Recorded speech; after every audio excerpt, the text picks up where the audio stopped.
नमस्कार दोस्तों, स्वागत है आपका। आज का जो भाग है बहुत ही अलग है मेरे लिए, क्योंकि सच कहता हूँ कि अगर हम स्थितप्रज्ञता के बारे में पूछे या फिर हम कहें कि किसी स्थितप्रज्ञ इंसान की छवि आपके आंखों के सामने लाओ, ऐसा अगर हमने किसी को कहा तो हमारे आंखों के सामने हम किसी योगी या फिर किसी साधु की तस्वीर लाने की कोशिश करेंगे। लेकिन आज हम जिस स्थितप्रज्ञ लोगों की बातें करने वाले हैं वो मुझे लगता है कि बहुत ऊँचे दर्जे के हैं, और वो इतने ऊँचे दर्जे के हैं कि हम सोच भी नहीं सकते या फिर हम उनको समझ ले, इतने बड़े मतलब हम नहीं बन सकते, ऐसा मुझे लगता है। क्योंकि ये जो लोग हैं वो लोग उनको कहना, व्यक्ति भी कहना, मुझे लगता है कि बहुत ही कम बात हुई। उन्होंने जो किया है हमारे लिए, हम सब के लिए, वो इतना बड़ा है कि हम उसे दौलत में नहीं तोल सकते या फिर पुण्य में नहीं तोल सकते। हम उसे सिर्फ़ और सिर्फ नमन कर सकते हैं और उनको हमेशा याद, उनकी हमेशा याद हमारे दिल में रख सकते हैं। आज मैं आपको क्रांतिकारों के बारे में कुछ बताना चाहता हूँ कि ये कैसे स्थितप्रज्ञ थे या फिर इन्होंने कैसे अपने जीवन में क्या किया या फिर किस तरह से इन्होंने जीवन जिया। इनके सामने कुछ ऐसी परिस्थितियाँ आई थी या फिर कुछ ऐसी परिस्थिति में उन्होंने अपना काम किया जिसके बारे में हम सोच भी नहीं सकते। मैं सच कहता हूँ, एक एक क्रांतिकारकों ने क्या भोगा है हम सोच भी नहीं सकते, इतने दुख उनके सामने आए हैं। कभी कभी आज हम देखते हैं कि छोटी छोटी चीज़ों के लिए आज के जवान वगैरह लोग, मतलब तरुण पीढ़ी जो होती है, युवा लोग, वो आत्महत्या करते हैं। लेकिन शायद मुझे लगता है कि इनको पता नहीं, इनको अगर पूछा जाए कि क्यों आपने किया तो वो कहेंगे कि मेरे जीवन में ये बड़ा दुख है। आपको लगेगा, लेकिन आज भी इस दुनिया में जितने युवा पीढ़ी, मतलब युवा जो लोग आत्महत्या करते हैं, उसमें बहुत ही ज़्यादा कारण क्या होता है पता है? कि मेरे माँ बाप मुझे डांटते हैं। इस कारण की वजह से बहुत बच्चों ने अभी भी आत्महत्या की है। तो आप समझ सकते हैं कि ऐसे लोगों के सामने अगर हम ऐसे उदाहरण बचपन से उनके सामने रखें तो ये कितनी बड़ी बात होगी। तो इस वजह से मैं कहना चाहता हूँ कि स्थितप्रज्ञता के लिए हमें कहीं बड़े, मतलब जाकर किसी को ढूंढना या फिर ऐसे इंसान को देखने की ज़रूरत नहीं है। मुझे लगता है कि जो क्रांतिकारक है, अगर इनको हम देखेंगे, उनके जीवन को पढ़ने की कोशिश करेंगे तो सारे उत्तर हमें मिल जाएंगे और हमें एक ज़िंदगी के ऐसी मकाम मिल जाएगा या फिर ज़िंदगी के ऐसा एक, हमें मुझे लगता है कि एक प्रकाश मिलने वाला है कि जिसके सामने हम अपने आप को कितना छोटा महसूस कर सकते हैं, लेकिन वो प्रकाश इतना बड़ा है कि वो हमारे पूरे जीवन को उजाला कर सकता है।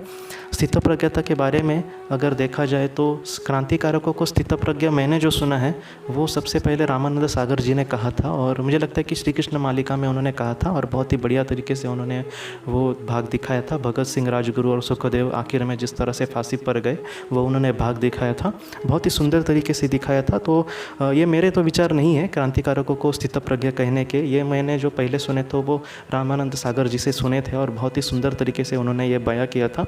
बस मैं इसे आगे बढ़ाकर आपको कुछ कहना चाहता हूँ। ये जो क्रांतिकारक थे उनके सामने क्या था? सच कहता हूँ कि वो कोई कैसी ज़िंदगी जीते थे, बहुत ही आम सी ज़िंदगी जीते थे, बहुत ही हमारे जैसे और आपके जैसे उनका बचपन गया होगा, हमारी तरह ही वो स्कूल में बड़े हुए होंगे। लेकिन इनको जो विचार थे वो मुझे लगता है कि हमसे बहुत ही अलग थे। उनको क्या मिलने वाला था ये सब करके? जब भगत सिंह, राजगुरु, सुखदेव ने जो काम किया था, उनको भी पता था कि ये सारी चीज़ें करके मुझे तो प्रेसिडेंट नहीं बनाया जाएगा, मुझे तो प्रधानमंत्री नहीं बनाया जाएगा, मुझे कोई एमएलए या फिर एमपी नहीं बनाया जाएगा। तो फिर भी इन्होंने ये काम क्यों किया? क्योंकि उनको पता था कि मेरा देश के लिए मेरा कुछ करना, मतलब ये मेरा कर्तव्य है और इसमें मैं कम नहीं पड़ूंगा। मेरा काम है कर्तव्य करना, उससे क्या मिलेगा ये मुझे नहीं पता। और इस वजह से ही यही सबसे बड़ा गुण माना जाता है स्थितप्रज्ञता का। कुछ तो ऐसे क्रांतिकारक थे जो बहुत ही, मतलब उनकी परिस्थिति, आर्थिक परिस्थिति बहुत ही अच्छी थी। उनकी घर के उनको ये कह रहे थे कि तुम खामखा इन सारी चीज़ों में मत पड़ो। हाल ही में मैंने एक मराठी फिल्म देखी थी, नीलकंठ मास्टर नाम की, और सचमुच ये जो हमें कभी कभी लगता है कि क्रांतिकारक किस तरह से जिए होंगे, तो उसमें एक भाग दिखाया गया था कि उन्होंने एक मिशन वो करते हैं कि पैसा लूटने का, जो हमें अंग्रेज़ लोग हमसे लूटते हैं और हम पर ही राज करते हैं, ऐसे अंग्रेज़ों का कुछ पैसा लूटने का वो ठानते हैं, वो प्लान करते हैं और उसमें थोड़ा सा सक्सेस नहीं हो पाते और 3-4 लोग बच्चे इसमें शामिल होते हैं। तो उसमें बाद में क्या दिखाया है कि उनका वो सारा प्लान बेचारों का फेल हो जाता है और वो अपने घर पे आते हैं और 1-2 बहुत ही क्रांतिकारक उसमें मारे भी जाते हैं। तो जब अंग्रेज़ों को पता चलता है कि इसमें ये कोई एक नाम का लड़का इसमें शामिल था, तो वो उसके घर में जाते हैं अब जो घर में जाकर उसकी तलाशी लेना वगैरह ठीक है, लेकिन उसमें क्या दिखा है हम सोच भी नहीं सकते। उसके सारे घर वालों को वो मारते हैं और इतने बेरहमी से मारते हैं कि बहुत ही उसके जो पिताजी होते हैं वो एक तो ओल्ड होते हैं, बहुत ही मतलब वृद्ध होते हैं। बहुत ही बुरा लगता है इन सारी चीज़ों को देखकर। ये सारी चीज़ें हमारे सामने ऐसा सत्य बयां करती है कि हमें ये नहीं पता होता कि ये क्रांतिकारों के सामने कितनी बड़ी टेंशन थी। उनके परिवार वालों ने भी क्या देश के लिए क्या काम किया है, मैं हम सोच भी नहीं सकते। उनकी माँ आज हमारे मतलब हमारी माँ हमसे जितना प्यार करती है या फिर हम अपने बेटों से जितना प्यार करते हैं वैसा ही प्यार उनकी भाई माँ उनके लिए करती थी। लेकिन फिर भी उनके सामने कुछ ऐसी चीज़ें आई कि वो अपने माँ को सब कुछ नहीं दे सके, क्योंकि उनको भारत माता का जो कर्ज था वो लुटाना था या फिर वो पूरा करना था। और इस वजह से हम सब के लिए उन्होंने अपनी कुर्बानी दी है।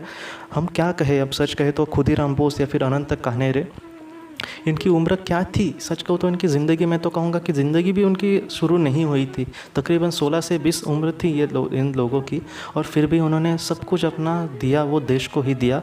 अनंत कान्हेरे को जो फांसी हुई थी उस वक्त कर्वे और देश पांडे इनको भी हुई थी, उनके साथ ही तीनों को एक साथ हुई थी। और ये जो कर्वे और देश पांडे है इनमें से एक इंसान की बीवी मुंबई में बाद में, आपको यकीन नहीं होगा या फिर स्वतंत्र भारत की हमारी कहानी ये है कि उनमें से एक इंसान की बीवी मुंबई में घर काम कर रही थी, मतलब घर में काम करती थी दूसरों के। तो आप समझ सकते हैं कि जिस औरत को मतलब मरते दम तक एक अच्छी पेंशन देनी चाहिए थी जिससे वो अपने और अपने परिवार का ख्याल रखे, लेकिन किसी का ध्यान इस पर नहीं जाता। तो ऐसी चीज़ें हम होती है और इन सारी चीज़ों पर ध्यान भी देने वाला कोई नहीं होता। सचमुच बहुत ही बुरा लगता है इन सारी चीज़ों से। बहुत जो क्रांतिकारक थे उनके आज हमें नाम भी नहीं पता, ये भी हमारे देश की बहुत ही दुखद अवस्था है, क्योंकि बहुत बार हमें पता भी नहीं होता कि किसने देश के लिए क्या किया है। मैंने एक उस किताब में पढ़ा था कि एक बंगाल का एक क्रांतिकारी था और उसको सिर्फ 16 उम्र, आप सोच भी नहीं सकते आज के 16 उम्र के लड़कों के क्या विचार होते हैं या फिर वो किस तरह से जीते हैं, लेकिन एक 16 उम्र के लड़के को फांसी की सज़ा दी गई थी।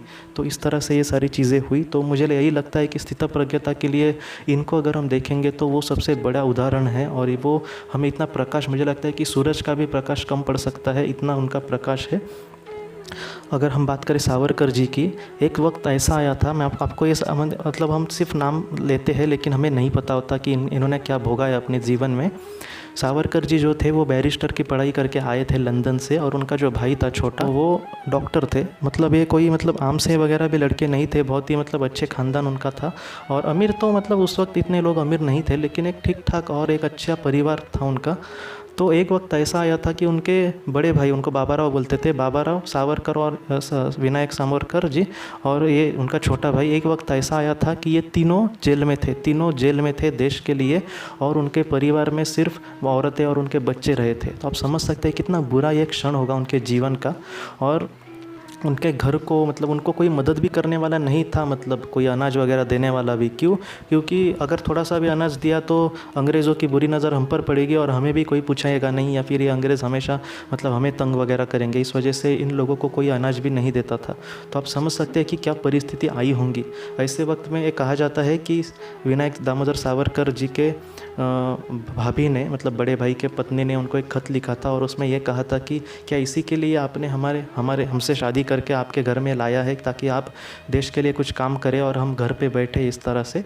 तो इन सारी चीज़ों से सावरकर जी को इतना मतलब थोड़ा सा उन्होंने जिस तरह से उनको आंसर दिया है, उन्होंने कहा है कि भाभी आपको गर्व होना चाहिए कि हमारे जैसे मतलब एक ऐसा घराना जहाँ पर सारे लोग देश के लिए जेल में जाते हैं, क्योंकि ऐसा चित्र कभी भी नहीं दिखेगा।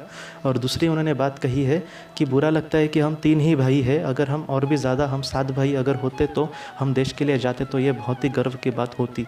तो देश प्रेम या फिर किसी पर लूटना या फिर स्थितप्रज्ञता के जैसे एक अपने कर्तव्य को पूरी तरह से निष्ठा से करना, ये कहाँ से हम सीख सकते हैं? तो मुझे लगता है कि सावरकर जी या फिर ऐसे जो महान क्रांतिकारक थे उनसे हम सीख सकते हैं। बाद में मैं आपसे कहना चाहता हूँ वासुदेव बलवंत फड़के, इनको तो ज़्यादा लोग जानते भी नहीं, नाम लेने के बाद भी सोचते हैं ये कौन है, बाद में देखने के बाद पता चलता है कि अरे इन्होंने इतना बड़ा कुछ किया था देश के लिए। इनकी पूरी कहानी नहीं बताता, लेकिन इनको जन्मठेप ही हुई थी, कारावास ही हुआ था आजीवन का।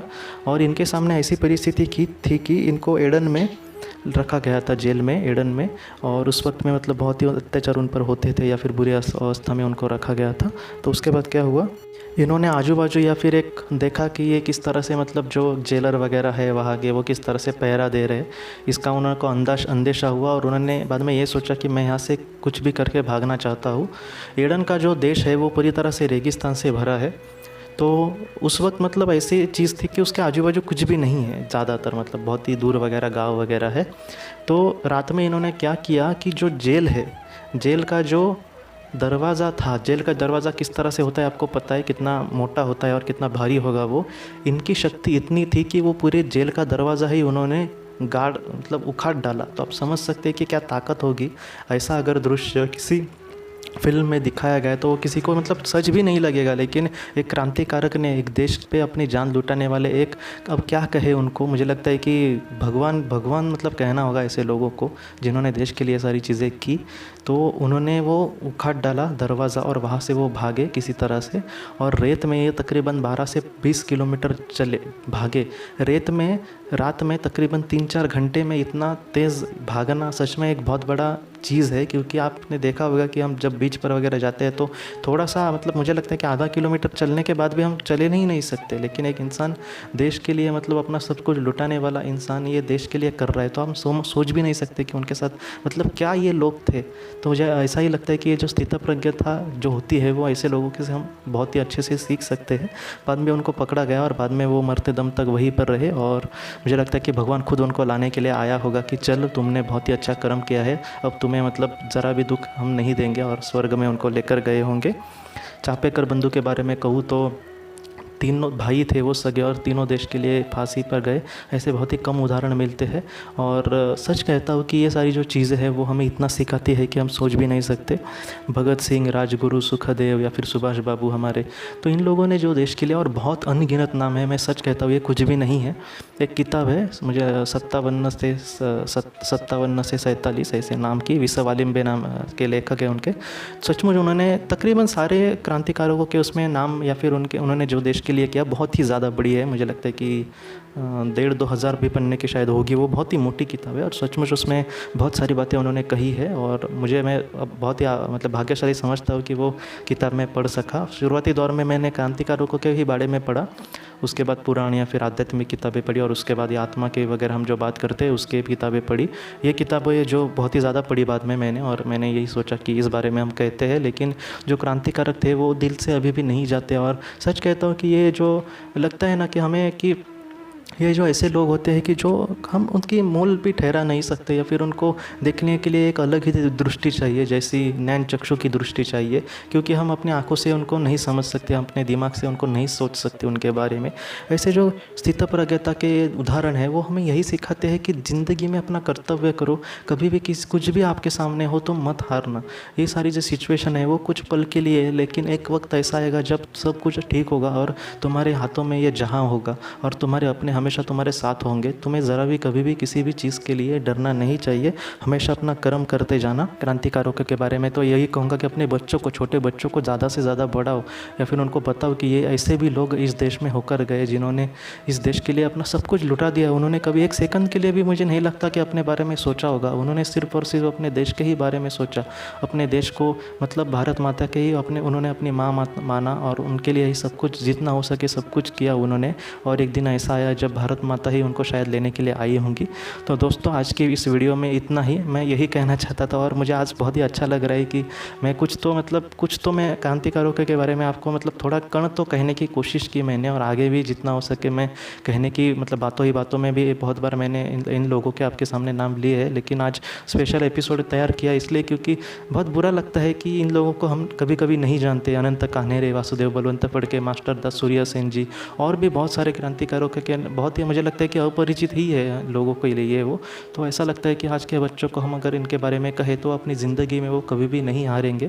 कितनी भी परेशानियाँ आई उनकी ज़िंदगी में तो भी वो यही सोचेंगे कि अरे वो भी एक इंसान थे हमारे जैसे, उनको क्या मिला था, लेकिन फिर भी उन्होंने हार नहीं मानी और वो भी अपनी ज़िंदगी में कहीं ना कहीं कामयाब हुए। तो धन्यवाद दोस्तों, आपने ये सारी बातें बहुत ही गंभीरता से सुनी और मुझे लगता है कि हम सब इन सारी चीज़ों से बहुत कुछ सीख सकते हैं और अपने जीवन का सार्थक बना सकते हैं।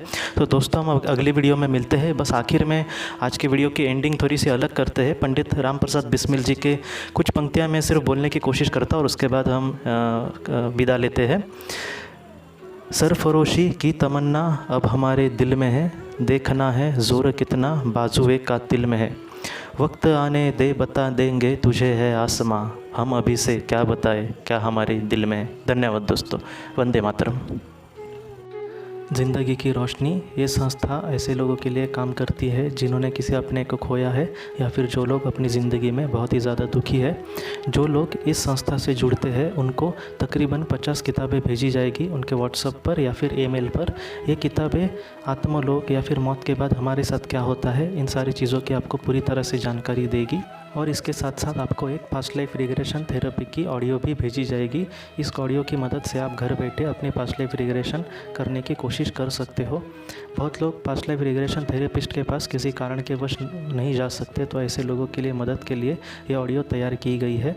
तो आप ज़रूर इस संस्था से जुड़े। इस संस्था से जुड़ने के लिए सामने जो व्हाट्सएप का नंबर दिया है आप कृपया उस पर संपर्क करें। आपका बहुत बहुत शुक्रिया।